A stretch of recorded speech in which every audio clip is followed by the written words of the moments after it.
It all began with something as simple as a mailbox. I didn't think much of it when I first moved into my house. But Karen, my nosy and overbearing neighbor, had a different perspective. It started with small things, like the occasional crooked mailbox or a slight nudge, which I initially thought could be an accident. But when it happened again the following week, and then again the next, I began to notice a pattern. Karen was deliberately targeting my mailbox. One evening, I stepped outside to collect my mail and found the mailbox knocked over, again. Frustration bubbled inside me as I righted it for the third time that week. Another one of those accidents. Huh? I muttered to myself. But deep down, I knew better. It was at that moment I decided I needed to figure out what was going on. I had been thinking it could be just the wind, or maybe a kid messing around. But the mailbox was placed in the same spot it always had been. And yet, Karen seemed to have a personal vendetta against it. So, I installed a security camera in front of my house, not specifically for the mailbox, but because there had been a string of small crimes in the neighborhood recently. Little did I know, the footage I would soon uncover would make my jaw drop. That evening, as I walked out to yet another wrecked mailbox, frustration boiled over. Karen had crossed the line one too many times, and I wasn't going to let her get away with it anymore. This wasn't just a simple nuisance, it was becoming personal. I couldn't just stand by and let her destroy my property without some kind of consequence. I stared at the damage. The mailbox lay on its side, again, looking more like a casualty than a piece of functional property. That's when it hit me, what if I turned this into something she'd never forget? Not just a replacement or another simple fix, but something that would make her think twice before ever touching my mailbox again. I started brainstorming. At first, I thought about some elaborate trap, maybe something that would cause her to rethink her destructive ways, but nothing seemed fitting. Then, an idea popped into my head. What if I put a beehive inside the mailbox? It would be a perfect way to send a message. Karen was always barging into my life uninvited, treating my property as if it were hers to destroy. Now, she would get a taste of her own medicine. The beehive would be a simple solution, one that would leave her in agony without causing me any legal trouble. Just a harmless sting to remind her of the consequences of her actions. The following morning, I spent hours preparing my little gift for Karen. I carefully set the beehive inside the mailbox, making sure the lid could close without disturbing the delicate structure of the hive. I placed the bees in just the right spot so they'd be ready to defend their territory. I even put a small hole in the side of the box, just big enough for the bees to crawl out when provoked, but not large enough for any innocent bystanders to get involved. Satisfied with my work, I sat down on the couch, waiting for the inevitable. I'd installed the security cameras earlier, so I could watch from the comfort of my living room when Karen inevitably showed up for her weekly mailbox assault. Around 2 a.m., I saw it, a small flashlight dancing across my yard. And there she was, Karen, creeping toward my mailbox like some kind of criminal. I could almost hear her muttering, "I'll show him," as she inched closer, probably thinking she was being slick. I couldn't help but grin. This was it. I watched as she crouched down, ready to push the mailbox over once again. But the second her hand made contact with it, a sudden burst of activity erupted inside the box. The bees swarmed out in a flash, buzzing angrily around her. "What the?" Karen screamed, flailing her arms wildly. She stumbled back, tripping over her own feet in her attempt to escape. The flashlight flew from her hand, rolling away into the bushes. She was a sight to behold, her face twisted in horror as she sprinted in circles, swatting at the air and yelping in pain. It was pure chaos. The bees were relentless, chasing her as she scrambled across my yard. Every few steps, she'd scream louder, her arms flailing, desperately trying to ward off the angry swarm. I couldn't help it, I laughed out loud. She had finally gotten a taste of her own medicine. The same woman who had been destroying my mailbox for months was now the one running from the consequences of her actions. I leaned back on the couch, sipping my coffee, watching her dance around in the yard like a madwoman. It was glorious. The next morning, I woke up with a smile on my face, knowing the chaos Karen had experienced the night before was all thanks to her own actions. I opened the blinds and peeked outside, trying to hold back a chuckle when I saw her sitting on her front porch, looking utterly miserable. Her face was swollen, and her arms were wrapped in bandages. She had a cold compress on her forehead, and a bag of ice clutched in her hand like a lifeline. The sight of her, sitting there nursing the aftermath of her own stupidity, was the perfect start to my day. I couldn't help myself. As I stepped outside, I gave her a little wave. "Good morning, Karen," I called out, my voice dripping with fake sweetness. She glared at me, her lips tightly pressed together, but didn't say anything. The anger in her eyes was unmistakable. She wasn't done with me yet. But I wasn't expecting what happened next. The following day, a letter arrived in my mailbox. At first, I thought it was just more junk mail. But when I saw the legal stamp, my heart skipped a beat.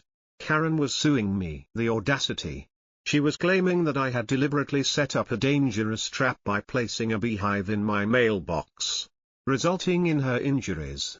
Her lawyer was demanding I pay for her medical bills and for the emotional distress she endured.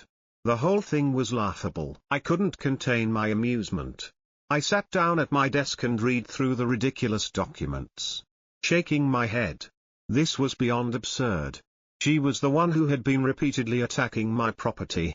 Yet somehow, I was the villain in this twisted version of events. But things were about to get even more ridiculous. The day of the hearing arrived, and I walked into the courtroom alone. Karen was sitting across from me, looking every bit the wounded victim, with a dramatic limp and an ice pack around her leg. Her lawyer, a pompous, slick-haired man who looked like he'd learned everything he knew from courtroom dramas, sat beside her, glaring at me with a confident sneer. The lawyer stood up and dramatically waved a piece of paper in front of the judge. "Your Honor, my client has been a victim of a malicious and dangerous act. The defendant deliberately installed a hazardous structure that caused her grievous injuries. This was an act of negligence, and we demand compensation for her pain and suffering." I had to stifle a laugh. Was this really happening? The judge turned to me. "Sir, how do you respond to these charges?" I stood tall and crossed my arms, a smug smile on my face. "Your Honor, my neighbor had been destroying my mailboxes for months. I simply made sure that the next one couldn't be easily destroyed. I did not intend for anyone to get hurt. But I'm sure you can understand the frustration I felt after months of this abuse." The lawyer tried to speak over me, but I wasn't finished. "If it wasn't for my property being repeatedly vandalized, I would never have gone this far. But I have proof, footage of Karen herself kicking and destroying my mailbox, just like she has done so many times before." I pulled out the USB drive and handed it over to the officer, who plugged it into the courtroom's monitor. The video played. The room fell silent as everyone watched Karen's dramatic display from the night of the bee attack. The footage clearly showed her kicking my mailbox, seconds before the bees emerged, swarming her. Her lawyer's face turned beet red. He looked like a deer caught in headlights, unable to speak. The judge adjusted his glasses and finally broke the silence. "Madam," the judge said, his voice cold and firm, "did you kick this structure of your own free will?" Karen's face twisted with rage as she stammered, trying to explain. "I didn't know it was so hard. I thought it was just..." The judge cut her off. "Case dismissed. Next case." And just like that, Karen's lawsuit was over before it even began. A few weeks passed since the courtroom fiasco, and I thought maybe Karen would finally take a hint. But no, she wasn't done. Karen, ever the stubborn adversary, decided that the courtroom wasn't the end of her crusade against me. She was determined to rally the entire neighborhood against me. One afternoon, I was outside trimming the bushes when I saw her, clipboard in hand, knocking on doors. She was gathering signatures for a petition. And the story she was telling made my blood boil. My neighbor's mailbox is a public safety hazard. She was telling anyone who would listen. It's an accident waiting to happen. A mailbox full of bees could kill someone. I could hear her dramatic tone from across the yard. And I could barely suppress my laugh. Karen had officially lost her mind. First, it was the mailbox. Then the bees. And now, apparently, I was a public enemy. But the best part?